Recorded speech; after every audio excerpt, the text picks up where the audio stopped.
Neste exato momento, acima da sua cabeça, existem centenas de milhões de agulhas de cobre flutuando no vácuo do espaço. Isso não foi um erro de cálculo, não foi um acidente espacial. Foi um plano deliberado, secreto e absolutamente insano do governo dos Estados Unidos para garantir que, mesmo após um apocalipse nuclear, a Casa Branca ainda pudesse dar ordens de ataque em qualquer lugar. Agora eu te faço uma pergunta. O que aconteceria se a internet simplesmente parasse de funcionar? Se todos os satélites fossem fritos em um único segundo? Em 1961, o exército americano percebeu que estava a um passo do silêncio total. E a solução encontrada parecia saída de um filme de ficção científica barato, mas era real. Se você acha que o GPS ou o 5G são tecnologias resilientes, você está totalmente enganado, porque hoje eu vou te mostrar por que 480 milhões de agulhas foram disparadas para a órbita da Terra e, mais importante, porque elas ainda são uma prova de que o governo teme algo que você nem imagina. Vamos voltar ao auge da Guerra Fria. O ano é 1958. De um lado, Washington.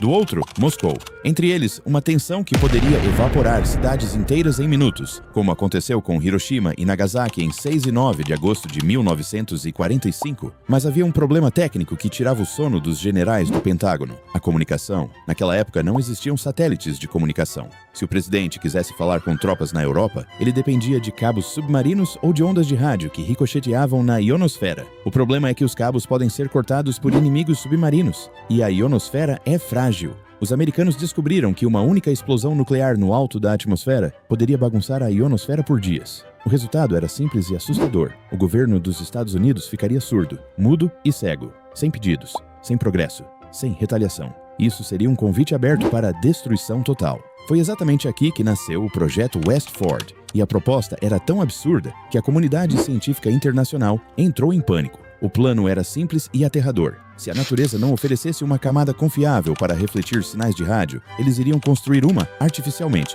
E como diz aquele ditado popular, se não tem cão, caça com gato. Eles criaram agulhas de cobre, cada uma com apenas 1,78 centímetro de comprimento, menor que um fio de cabelo humano, pequenas, insignificantes, confidenciais, mas elas não foram lançadas uma a uma. Seriam quase $500 milhão. O objetivo era criar um anel metálico permanente ao redor do planeta Terra, como se fosse o famoso anel de Saturno composto por gelo e rocha. Uma couraça de cobre que funcionasse como um espelho gigante para comunicações de rádio de alta frequência. Agora pense nas implicações. O que acontece quando você lança 480 milhões de estiletes metálicos na mesma região onde coloca seus satélites mais caros? Os astrônomos protestaram. Os cientistas alertaram. Outros países denunciaram o projeto como um ataque ambiental ao espaço. Mesmo assim, os Estados Unidos não pararam. Agora eu te perguntei: funcionou? Mais ou menos. Usamos muito? Com certeza não. Irritou as pessoas? Sim. Elas ainda estão lá em cima?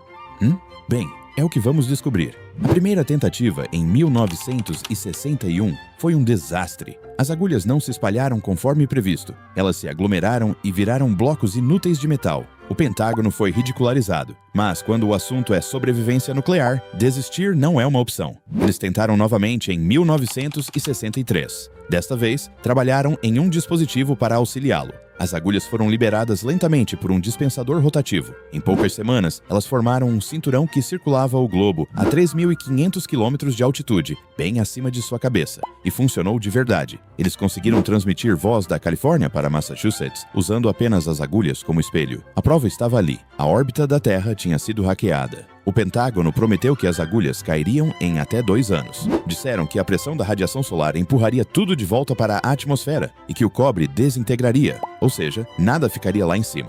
Isso não aconteceu. Muitas agulhas realmente caíram, mas milhares não caíram. Elas se agruparam, formaram blocos metálicos que continuaram cruzando o céu a milhares de quilômetros por hora. Cada fragmento desse lixo espacial é uma bala apontada para o futuro da exploração humana. Um único impacto pode ser catastrófico, mas o motivo pelo qual o projeto foi abandonado não foi ético, foi algo muito mais pragmático. O projeto Westford foi descartado porque surgiu algo melhor: os satélites de comunicação ativos. Máquinas mais eficientes, mais precisas e mais modernas. Aqui está a pergunta que quase ninguém faz. Se os satélites são tão bons, por que o governo ainda monitora o que restou das agulhas? porque a vulnerabilidade original ainda existe. Em uma guerra moderna, os primeiros alvos são os satélites, porque cortar a comunicação do seu inimigo o deixa muito vulnerável. Um pulso eletromagnético é suficiente para mergulhar o planeta no silêncio, e é por isso que as agulhas nunca foram esquecidas. Hoje, o lixo espacial é um dos maiores inimigos da humanidade no cosmos, e o projeto Westford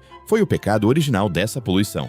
O que começou como uma solução genial para uma guerra nuclear virou um lembrete permanente de que soluções rápidas geram consequências eternas. O governo dos Estados Unidos lançou 480 milhões de agulhas, porque o medo de perder o controle era maior do que o respeito pelo espaço sideral. E enquanto você escuta esta narração, algumas dessas agulhas estão passando sobre você, invisíveis, rápidas e letais. Na próxima vez que você olhar para o céu noturno, lembre-se, nem tudo o que brilha é estrela. Às vezes, é apenas o fantasma metálico de uma guerra que nunca aconteceu, mas que deixou cicatrizes orbitando a Terra para sempre. A pergunta final é simples: qual será a próxima agulha que vamos lançar hoje para tentar resolver um problema de amanhã?